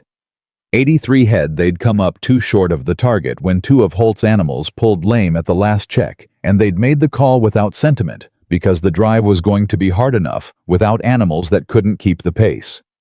Nathan rode lead. Holt sent two of his experienced hands.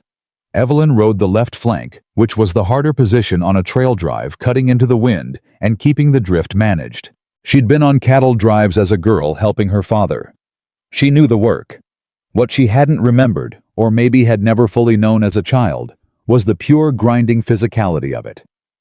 In November, the cold seeping through every layer, the concentration required to hold the line, the way 12 hours in the saddle reduced everything in the world to the immediate, the animal, the terrain. She didn't hate it. That was the thing. She was cold and tired, and her hands ached, and she hadn't slept more than 4 hours the night before, and she did not hate a single minute of it. On the second night, camped in a shallow draw out of the wind, Nathan came and sat beside her fire without asking. Which was how they did most things now, without asking, because asking had become unnecessary. He had coffee, and she had none, and he split what he had without comment. "Adelaide filed," he said. "Holt's man brought word when he came up this afternoon." "I know." She'd been told an hour ago. "Counterfiling is in. Judge Calloway has to respond." "And the newspaper?" "Martha says the editor is interested. Whether he runs it depends on how the second hearing goes." He nodded. They sat in the quiet that had become comfortable between them over weeks of working the same ground, and she watched the fire and let herself rest inside that quiet for a moment. "You're thinking about after," Nathan said. She looked at him. "After the drive, after the hearing, after the note." He looked at the fire. "You've got that expression you get when you're running the numbers past the immediate crisis." She had not known she had a recognizable expression for that. "What does it look like?" "Like a woman who's figured out the next 3 problems before the current one is solved and is deciding whether to be satisfied about it or annoyed."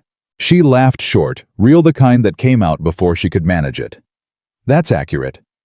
"So, what's the next 3 problems?" She was quiet for a moment.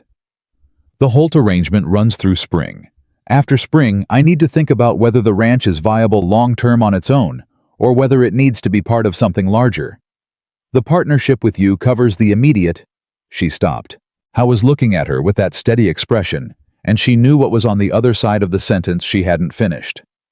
"The partnership with you covers the immediate crisis, but a business arrangement made under pressure in a kitchen isn't the same as a considered decision made in clear water." She needed to say that. It was fair and honest, and she was always fair and honest, even when fairness and honesty were uncomfortable. "Nathan," she said carefully, "I know." His voice was quiet, not hurt, just present. "I know what I am to you right now, and what I'm not. I'm not pushing. I just think we should be clear with each other. When I'm not in the middle of a crisis." "When you're not in the middle of a crisis," he said, "you'll know your own mind more clearly, and so will I." He paused. "I'm not interested in you being grateful to me. I'm not interested in you choosing something because you're in a corner. I told you that the morning of the wedding, and it's still true." She looked at him. The fire was low between them. The cattle were settled. The night was very cold and very clear, and Nathan Cole was looking at her with those steady, unreadable eyes that had become, she admitted it to herself quietly for the first time, one of the things she looked for when she walked into a room. "I know," she said. "That's I know." It wasn't much. It wasn't an answer. But he nodded, and he didn't push, and he moved to his own bedroll when the fire died down, and she lay awake for 20 minutes, looking at the cold stars, thinking about what she was going to do when the crisis was over. She had an answer. She just wasn't sure yet whether it was courage or fear to name it, and naming it would have to wait, because the cattle drive had 2 days left, and the passes were getting harder. And what happened next didn't give her time to think about anything except survival. The third morning of the drive. One of Holt's hands, a quiet young man named Decker, rode up to where she was working the left flank and told her without preamble that there was a rider following them. Not close. Half a mile back, staying with the tree line, moving when they moved and stopping when they stopped. "How long?" Nathan asked when they pulled up to confer. "Since yesterday afternoon," Decker told him. "I wasn't sure at first. I'm sure now." Evelyn looked back along the trail without turning her body the way her father had taught her when she was young. You watch without making the watching obvious, because making it obvious tells whoever's watching that they've been seen. One rider or two. 1. Big horse, dark coat on the animal. Nathan's jaw tightened slightly. Cruise. The hand Whitmore had sent to Holt's spread asking questions. The man who'd been watching, who'd told Henry she'd gone to the capital, who'd triggered the accelerated timeline. "He's not going to do anything to the cattle," Evelyn said. "Too visible. Whitmore doesn't operate that way." "No," Nathan agreed. "He's watching to see if we make it. Because if we make it, the contract pays, and you've got the money for the note, and his strategy fails." Nathan looked at her directly. "He's hoping something goes wrong with the drive." "The passes." Decker said it with the particular flatness of a man who's been thinking about this for a day and a half. "If we push through Harrison Pass tomorrow, it's going to be ugly. November ice on the upper trail, cattle spooking at everything. If we lose animals, we lose contract value," Evelyn finished. "And margin."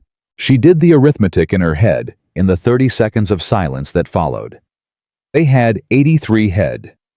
The Fort Benton contract was priced per animal delivered fit. They needed to deliver at least 70 to clear enough for the note, the attorney fee, and the costs of the drive. 13 animals of margin on an icy November mountain pass, with a man watching from the tree line, hoping they'd have exactly the kind of bad luck that reduced their numbers. "We go through tonight," she said. Both men looked at her. "The ice is harder at night, more traction than the daytime melt."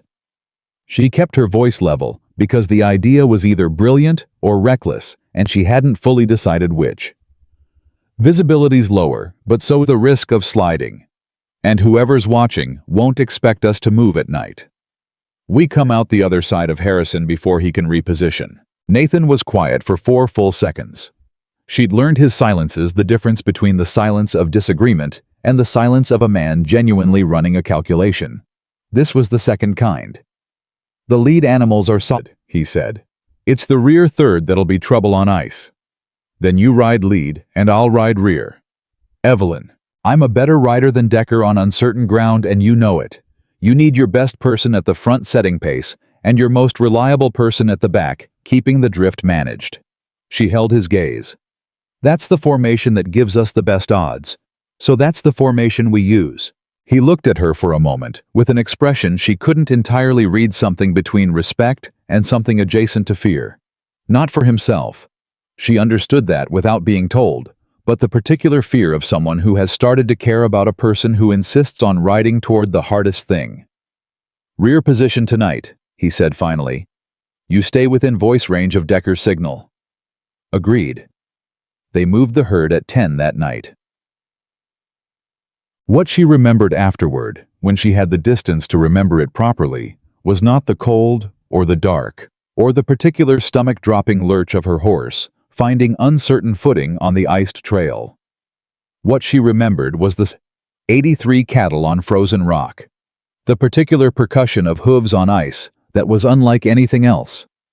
The low, unhappy sounds the animals made when they felt the ground shift under them, and underneath all of it, Nathan's voice at the front of the column, steady and carrying calling direction, with the calm certainty of a man who was as good in the dark as he was in daylight. She worked the rear for 4 hours.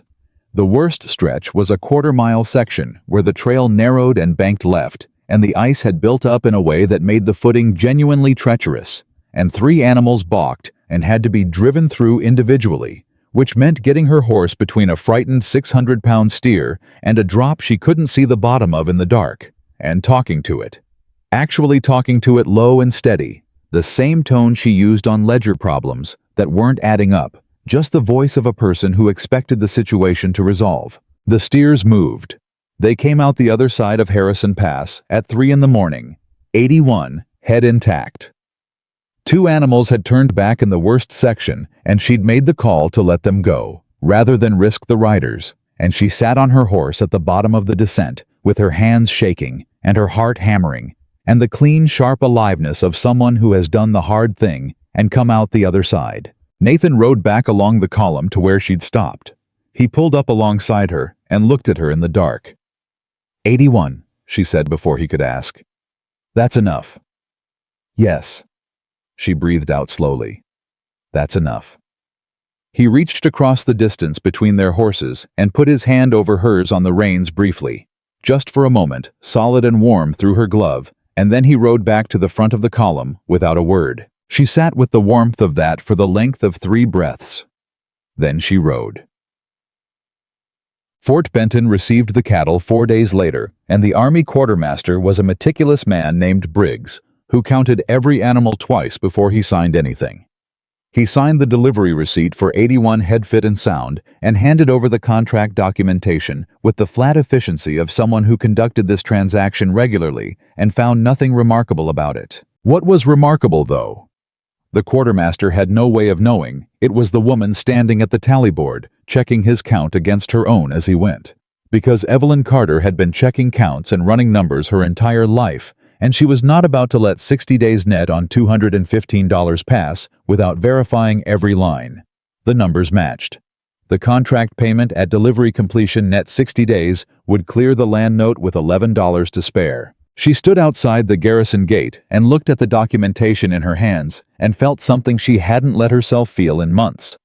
The specific relief of a problem that has been fully, cleanly, permanently solved. Then she folded the papers, put them in her coat pocket, and went to find Nathan. He was at the livery seeing to the horses. He looked up when she came in. She held up the contract papers. She didn't say anything.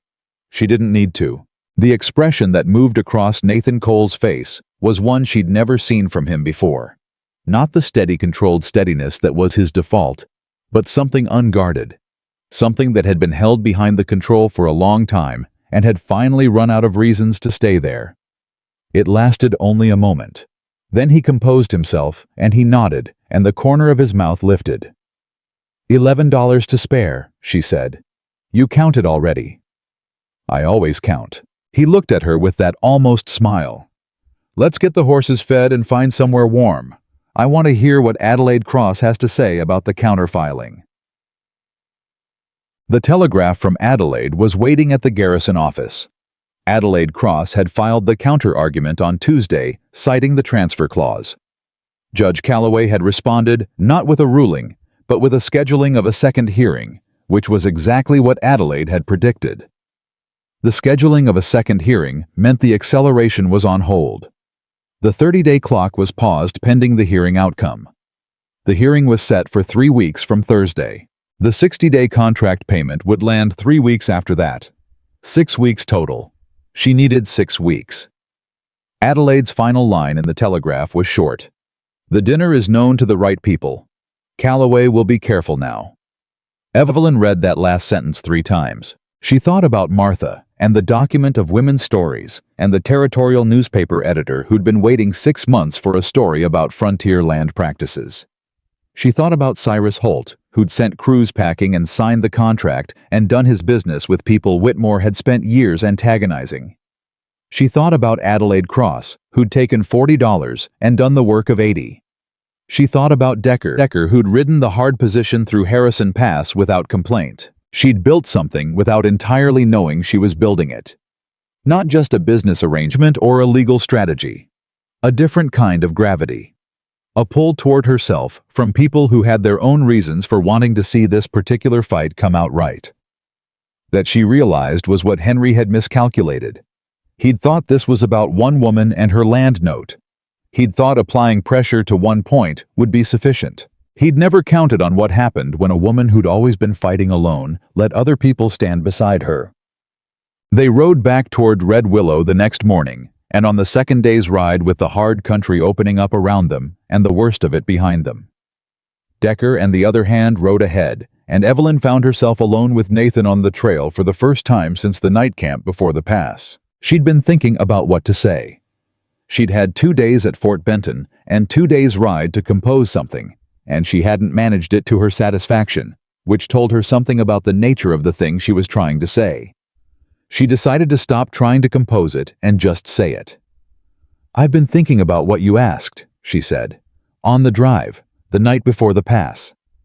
Nathan looked at her. "You asked what the next 3 problems were, after the note, after the hearing." She kept her eyes on the trail. "The 3rd problem is you." He was very still. "Not a problem the way I meant the others." She said it carefully because precision mattered to her more than ever when the thing she was discussing was one she couldn't afford to get wrong. "A problem in the sense that I don't know how to think about it clearly yet. I know what I feel. I've known for a while, probably longer than I've been willing to admit it. But feeling something and knowing what to do with it are different things, and I've spent the last 3 months in crisis management, and I don't want to make a decision about something this important while I'm still in the middle of fighting for my life." Nathan was quiet for a long moment. She could feel him beside her, the steadiness of him, the patience. "That's the most honest thing you've ever said to me," he said finally. "I try to be honest." "I know. I mean—" He paused, working for the right words in the way he did when something mattered enough to be precise about. "I mean it's honest in a way that costs you something to say it, which is different." She looked at him then. He was watching her with those steady dark eyes, and what was in them wasn't urgency or disappointment or pressure. It was the same thing it had always been. Presence. Just steady, unhurried, genuine presence. "I'm not asking for an answer today," he said. "I haven't asked for anything. That's not going to change." "I know," she breathed out. "I just wanted you to know that I'm thinking about it. That it's not something I'm not thinking about." He looked at her for a moment. Then he said quietly, "For what it's worth, I'm not uncertain." She held that for a moment. The trail moved under them. "I know that too," she said. They rode the rest of the day in a silence that was different from before Fuller. Somehow, the way a room feels different after the important thing has finally been said aloud, the air resettled around the truth of it. Red Willow looked the same when they rode back in. Same boards, same cold mud, same faces she'd known her whole life. But the way those faces oriented toward her had shifted. She felt it in the first hour, back the subtle recalibration of a town that has been watching a fight and has begun to suspect it knows how it's going to come out. Martha met her at the door. "The newspaper ran it," she said without preamble. Evelyn stopped. "What?" "3 days ago. Territorial paper." Martha's expression was controlled, but something behind her eyes was deeply, fiercely satisfied. "The editor ran a piece on frontier land practices and the Whitmore family's acquisition patterns over the past decade. He used the document I sent the women's accounts as background sourcing. None of them are named. The piece focuses on the pattern. Henry's going to know it came from here. Henry already knows." Martha stepped aside to let her in. "He came to see me yesterday." Evelyn crossed the threshold and turned. "He came to you. He was controlled." Martha sat down at the table. "But I've known Henry Whitmore for 20 years, and I know what controlled looks like when it's working very hard. He wanted to know whether I intended to continue involving myself in your affairs." "What did you tell him?" "I told him that I intended to continue involving myself in anything in Red Willow that struck me as my business, and that after 61 years of staying out of other people's affairs when I should have spoken, I'd decided to stop making that particular mistake." Martha poured 2 cups of coffee and pushed one across the table. "He left shortly after." Evelyn sat down. She wrapped her hands around the cup. "How does he look?" "Like a man reassessing." Martha was precise about it. "He's not beaten. I want to be clear about that, but he's recalculating." The newspaper piece, the counterfiling, the women talking to each other. None of that was in his original calculation. He planned for one woman fighting alone. He didn't plan for the thing it turned into. "What do you think he does next?" "I think he lets the hearing happen." Martha said it with the thoughtful deliberateness of someone who's been considering the question for days. He still has the legal argument. Calloway might still rule his way. But going harder now after the newspaper piece with Adelaide in the proceedings, and the territorial court watching the judge's conduct. The cost of being aggressive is higher than it was. He weighs costs. That's his nature. Evelyn drank her coffee and thought about it. A man who weighed costs was a man you could in theory make the cost high enough. Not through confrontation. Through making the equation too expensive to complete. She thought about what she had now, a counterfiling in court, a territorial attorney withstanding a newspaper piece, establishing a pattern of conduct. A dozen women whose names weren't in print, but whose facts were a business arrangement that ran through a landowner who actively disliked Whitmore, and a contract payment coming in 6 weeks that would erase the financial lever he'd been pressing. 6 weeks. "I need to get through the hearing," she said. "Adelaide is coming herself," Martha said. "She telegraphed this morning. She doesn't trust Sims not to try something procedural, and she wants to be in the room." Evelyn looked at her. "You organized that." "I made a telephone suggestion." Martha said it with the precise modesty of someone who knows exactly what she's done. Adelaide agreed it was warranted. The hearing was on a Thursday, and half of Red Willow packed themselves into the territorial courthouse with the same energy they'd brought to the wedding 2 months ago. Except this time, the thing they'd come to watch was not a ceremony, but a reckoning. Evelyn sat at the plaintiff's table with Adelaide Cross on her left, and she sat the way she sat in church and at ledger tables, and on horseback spine, straight hands, steady face composed in the expression she'd perfected at 15 when the world first started making things hard. Henry Whitmore sat across the room with Edgar Sims. He looked at her once when she came in. She held his gaze for 3 seconds. He looked away first, which told her more than an hour of conversation would have. Adelaide Cross opened with the transfer clause argument, laying it out with the brisk, unimpressed clarity that was her professional signature. Sims countered with the reclassification argument, which Evelyn could hear was slightly less confident than it would have been 2 weeks ago.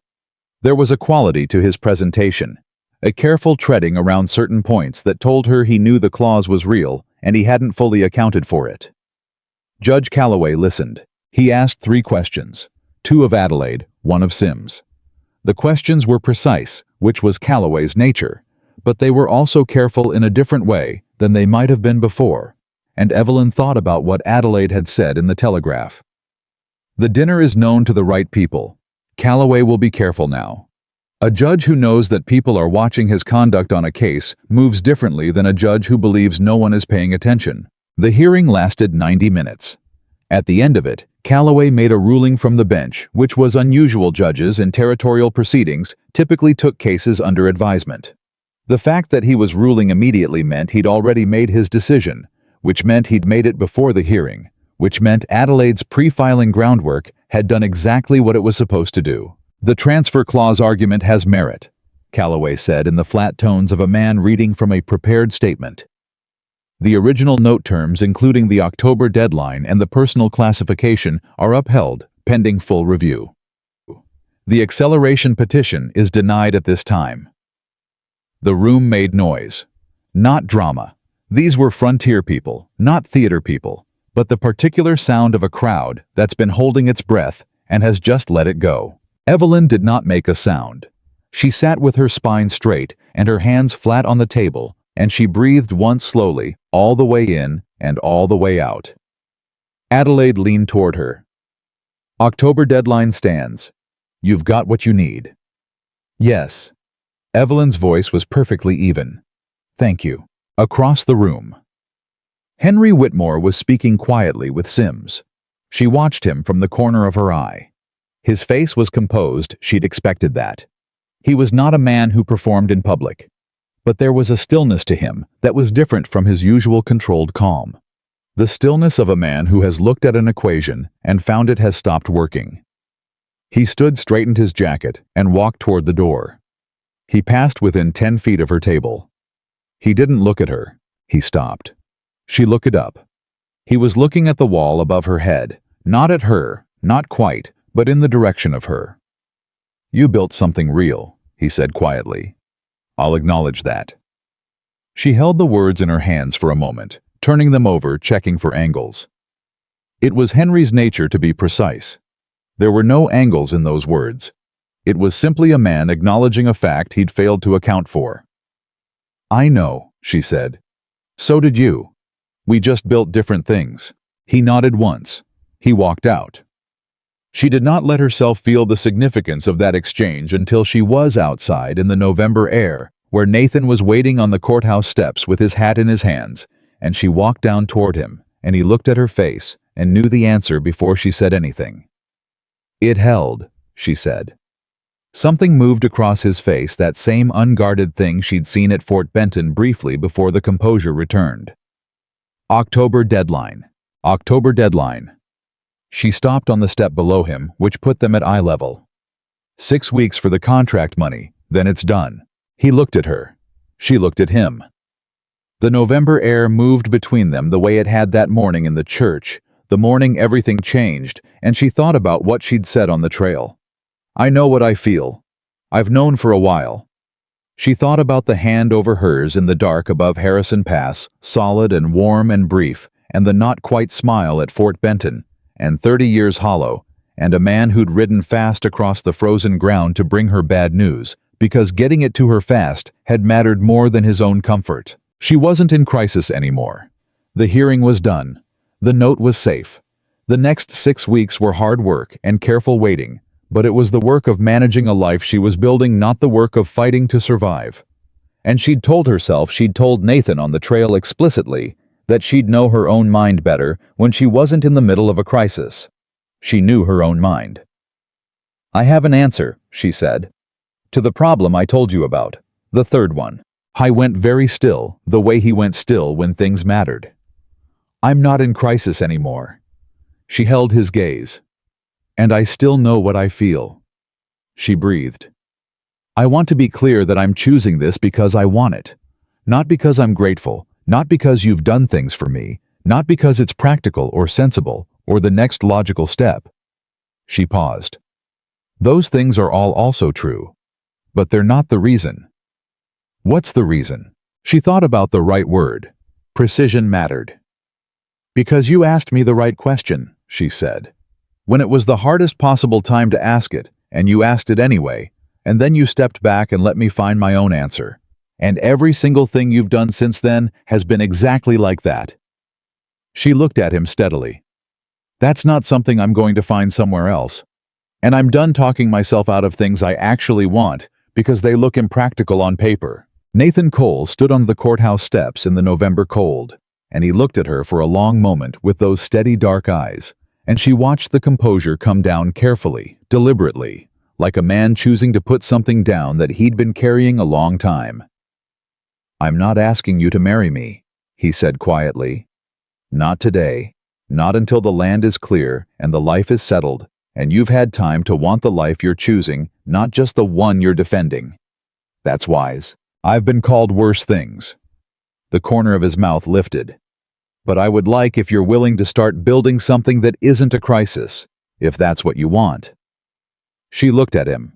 She thought about 30 years hollow. She thought about practical decisions and survivable lives, and the particular aliveness of walking out of a church in a borrowed dress with no plan and more courage than sense. "Yes," she said, "that's what I want." He put his hat back on. He offered her his arm.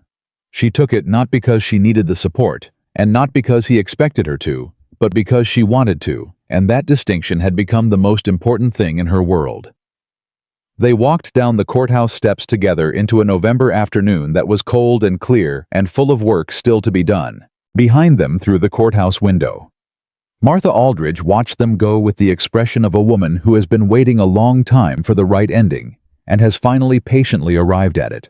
But the ending, as it turned out, still had a great deal left to say. The 6 weeks between the hearing and the contract payment were the strangest of Evelyn's life. Not hard in the way the previous months had been hard, which was the grinding, desperate hardness of fighting for survival on multiple fronts simultaneously. This was different. This was the hardness of a person who has stopped running and is learning slowly, and with some difficulty, how to simply walk. She worked the Holt accounts every Wednesday. She mended and organized and drove the small Carter spread through the last push of November, with the focused intensity she brought to everything. She had dinner at Martha's on Fridays, which had become a standing arrangement that neither of them had formally proposed. It had simply started happening and continued happening the way good things often do, by mutual unspoken agreement. Nathan came by on Tuesdays and Saturdays to work the shared fence line and the winter feeding arrangements for the combined herd, and those mornings had a rhythm to them that she found herself looking forward to with a directness she no longer tried to talk herself out of. They were building something, not urgently, not under pressure, just steadily the way you build anything worth having. And then, on a Tuesday morning in the third week of December, two things happened on the same day that changed everything again. The first was a letter. It came through the postal office addressed to her in handwriting she didn't recognize, with a territorial capital return stamp. She opened it at the kitchen table with her coffee and read it twice and sat very still. It was from a man named Prescott, who identified himself as a representative of the Red Willow Valley Land and Commerce Association, an organization she'd never heard of, which meant it was new, which meant something or someone had formed it recently. The letter was polite, formal, and precise. The association, Prescott wrote, was in the process of organizing a cooperative land registry for the valley, a system by which small and mid-sized landowners could register their holdings collectively, access shared legal representation, and present unified negotiations with larger commercial interests, including the railroad, which was expanding toward Red Willow and would require land easements within the next 18 months. The letter asked if she would be willing to serve on the organizing committee. She read it a third time. Then she set it on the table and looked at it for a long moment. The railroad. She'd known it was coming. Everyone in the valley knew the survey crews had been through the previous summer, but the timeline had always felt abstract, the way future things feel abstract when you're occupied surviving the present.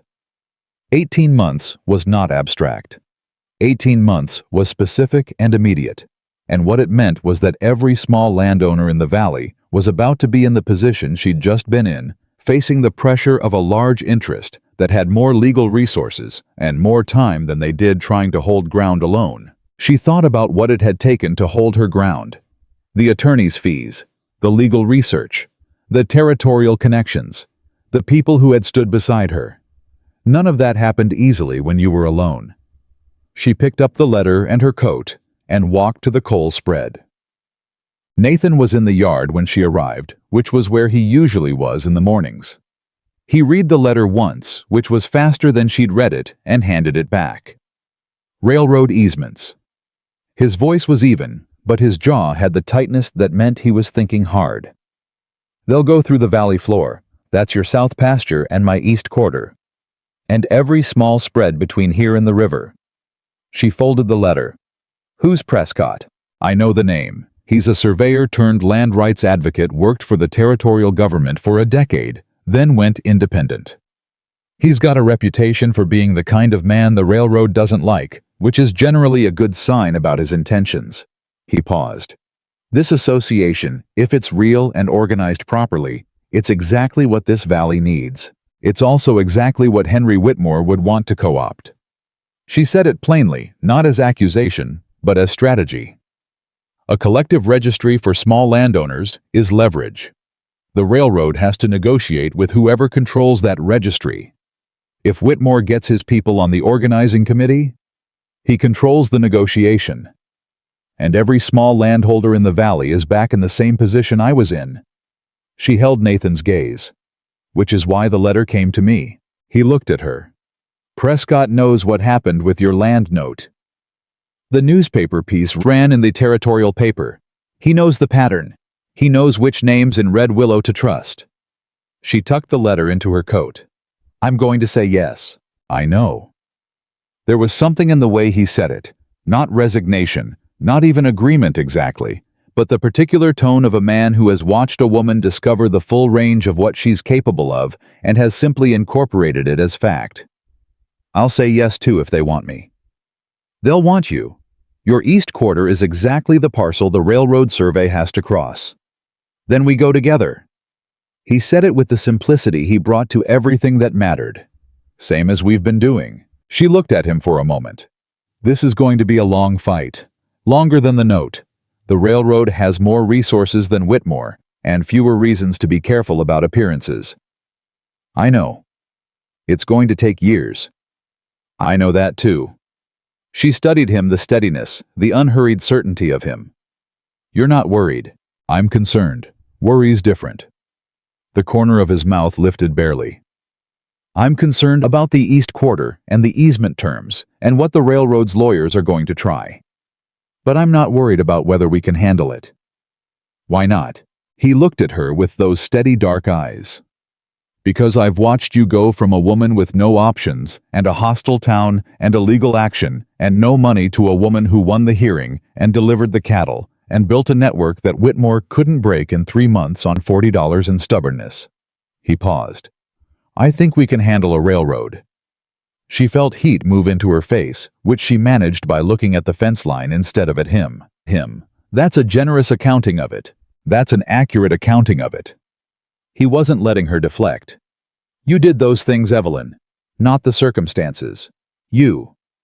She breathed through it, which was harder than it should have been, because she'd spent so long being practical about her own abilities, treating them as tools. Useful things, means to an end, that being seen clearly by someone who understood exactly what it had cost, was an intimacy she didn't entirely know how to receive. Write to Prescott, she said. Tell him we're both in. The second thing that happened that Tuesday was Henry Whitmore. She was on her way back from the coal spread, walking the road between his place and hers, when his horse appeared around the bend. He was alone, no hand, no cruise. Just Henry, on his good bay horse riding, at a pace that said he was going somewhere and had seen her and was making a decision about it. He made the decision. He slowed. She stopped walking. She was not going to give ground on a road she had as much right to as he did. He pulled up 10 feet from her, and they looked at each other in the December morning, and she thought about everything that had happened since November. The church, the square, the bank, threat, the petition, the drive, the hearing, and felt none of it as anger, which surprised her. It was more like the feeling of looking at a completed account book. The numbers were what they were. The balance was what it was, and what remained was just the reality of going forward. Miss Carter. He was formal. That was Henry, always precise about the social distance. Mr. Whitmore. He held his horse still. The contract payment arrives when? 3 weeks. She kept her voice level. The note will be cleared in full. He nodded. Exactly once. Good.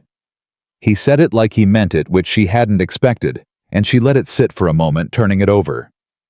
Are you done? She asked. Not harshly, genuinely. He held her gaze for a long moment. With the note strategy, yes. He paused. It became... He stopped. Tried again. The cost exceeded the return. That's how I think about these things. I know how you think about things. You always did. Something moved in his expression. Not regret exactly, but something adjacent to it, the look of a man who has re-examined a series of decisions and found them coherent, but not something he'd repeat. You understood me better than I understood you. I made assumptions about what you wanted. You made assumptions about what I was willing to accept. He looked at her directly. Yes, those two. He gathered his reins. The railroad is coming. I'm aware. They'll pressure the small holders. It's going to be ugly. We're organizing. She watched his face. The Valley Land Association. You've heard of it. Something shifted in his expression, a recalculation quick and visible for just a moment. Prescott's group. Yes. He looked at her for a moment. I was going to try to position someone on that committee. I know. She said it without heat. That's why it matters who goes first. He breathed out through his nose, not quite a laugh, more the sound of a man recognizing a move made well. You'll fight the railroad. We'll fight the railroad. Everyone in this valley who wants to keep what they've built. She paused. Including you if you want to stand with the valley instead of positioning against it. He went very still. She hadn't planned to say that. It had come out of something she'd been thinking since the hearing, since he'd stopped on his way out the door and said, You built something real. It was a calculation, yes. The association was stronger with Whitmore's legal resources and landmass than without. But it was also something simpler than calculation. It was the recognition that some fights were better won with more people on the right side of them, even people she'd spent 3 months fighting. "You're serious," Henry said. "I'm always serious." She held his gaze. "Your land is in the railroad's path too. Your grazing rights, your water easements, your 3 generations of Whitmore family range. The railroad doesn't care about your name any more than it cares about mine. The only difference is, you have more resources to fight alone, which means you can fight alone and win something, or you can fight with the valley and win more, and so can everyone else." I was quiet for a long moment. The horse's breath made clouds in the cold air. "I'll think about it," he said. "That's all I'm asking." He touched the brim of his hat, not the shorthand gesture of dismissal, something more deliberate than that, and rode on. She stood in the road and watched him go, and thought he might. He actually might. And if he did, the association would have teeth that no railroad legal department in the territory would be comfortable biting down on. She filed the thought where she kept the strategic ones and started walking toward home. The contract payment arrived on a Wednesday morning, transferred through the Territorial Bank to the Red Willow Lending Institution, exactly as documented. Adelaide Cross sent a telegraph from the capital to confirm the note satisfaction filing was complete. The deed was clear. Evelyn was alone when she read Adelaide's telegraph.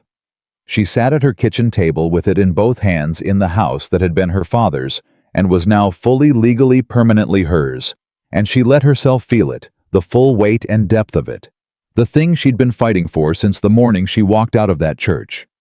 It didn't feel the way she'd expected. She'd thought it would feel like winning, like the end of something, the closing of a ledger, the final line drawn under a column that had been running in the red for too long. It felt like a beginning. She sat with that for several minutes, long enough to understand it. The land wasn't the ending of the story she'd been telling herself for 3 months. The land was the foundation, the solid ground from which everything else could be built. The association work, the Holt arrangement, the things she wanted to do that she hadn't even fully named yet, the ideas that had been sitting in the back of her mind for years, waiting for the ground to be stable enough to stand on. She folded Adelaide's telegraph carefully and put it in the tobacco tin under the floorboard beside her father's land statutes, beside the original note, beside the documents of her history in this place. Then she put on her coat and walked to Nathan's. Howe was at the fence line on the east quarter, his east quarter, the one the railroad survey had to cross, working a section of wire that had come loose in the December wind. He heard her coming and turned, and when he saw her face he set down the wire tool and waited. She stopped 4 feet from him. "It's done," she said. "The note." Adelaide filed the satisfaction. "The deed is clear." He looked at her for a moment. She watched something move through him, the same unguarded quality she'd seen twice before at Fort Benton. And on the courthouse steps, the thing that lived behind the steadiness that only came out when he let it. "Good." His voice was quiet. "That's good, Evelyn." "Yes." She paused.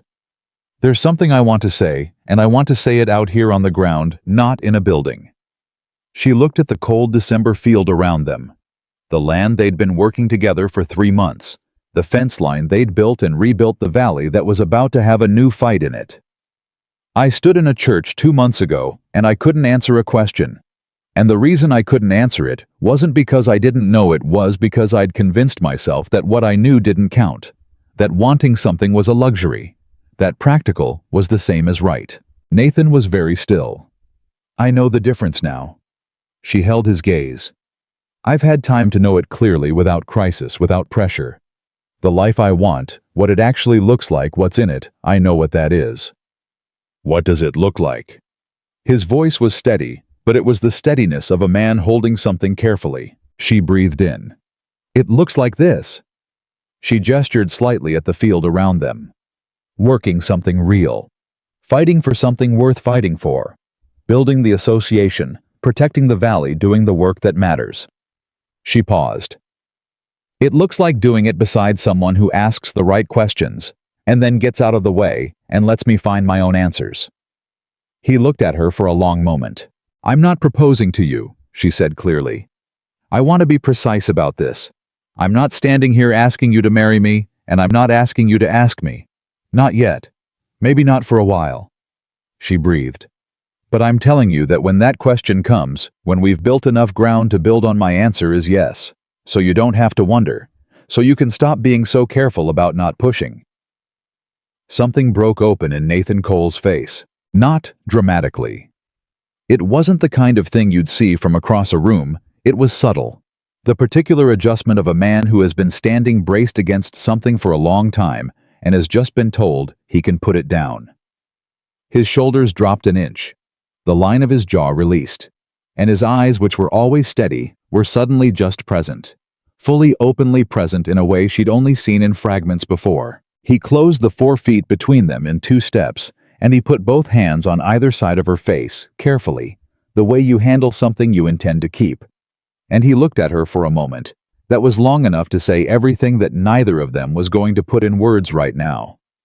Then he pressed his forehead to hers, and they stood in the December cold, without speaking, which was the most honest conversation she'd ever had. She told Martha the following Friday.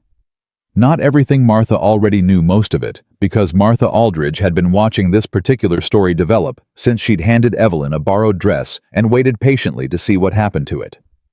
But she told her about the conversation at the fence line, and about the answer she'd given, and Martha listened with her coffee cup and her controlled expression, and the thing behind her eyes that was the closest she got to warmth. When Evelyn finished, Martha was quiet for a moment. "You told him yes before he asked," Martha said. "It felt dishonest not to." "It is honest." Martha looked at her steadily.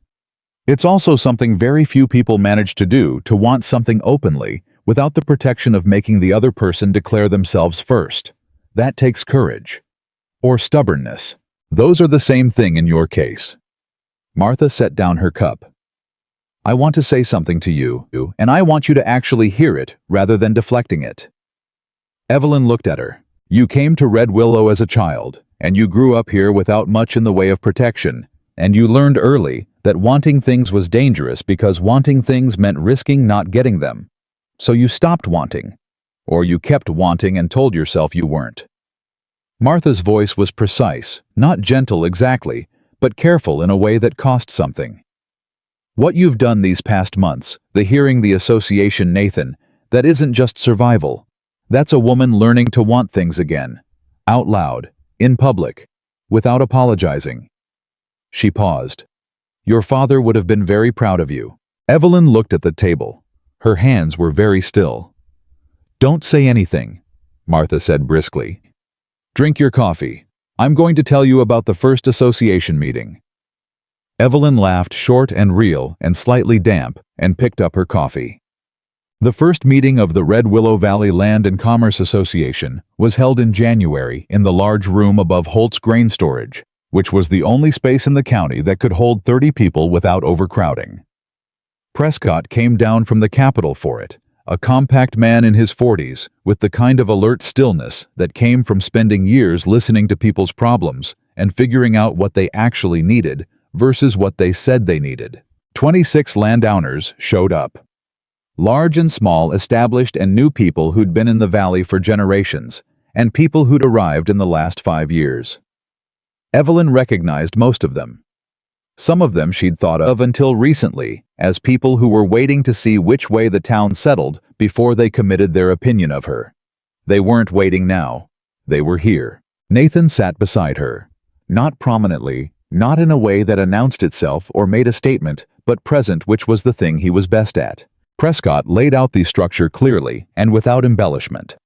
A shared registry, legal pooling, a committee with rotating representation, and a negotiating framework for the railroad easement discussions that were going to begin in spring. The railroad's lawyers were good. The railroad's resources were significant. The only way individual landholders in a valley like this one came out of those negotiations with their land and their terms intact was if they presented as a unified voice. "They're going to try to pick you apart," Prescott said. "Approach the largest holders first, offer them slightly better terms, use the division to pressure the smaller ones. That's the playbook. It works because people let it work, because they take the individual deal and leave their neighbors in a worse position." He paused. "It only stops working when everyone in the room decides the collective is worth more than the individual advantage." The room was quiet. Then Evelyn stood up. She hadn't planned to speak. She'd thought about it, but she'd decided it wasn't her place to lead the first meeting that was Prescott's role, and she didn't want to position herself in a way that made this look like her association rather than the Valley's. But she looked around the room at 26 people who had all come here because they were afraid of what was coming, and she thought about standing in a church in a borrowed dress, and she stood up. "I spent 3 months fighting a single land note," she said.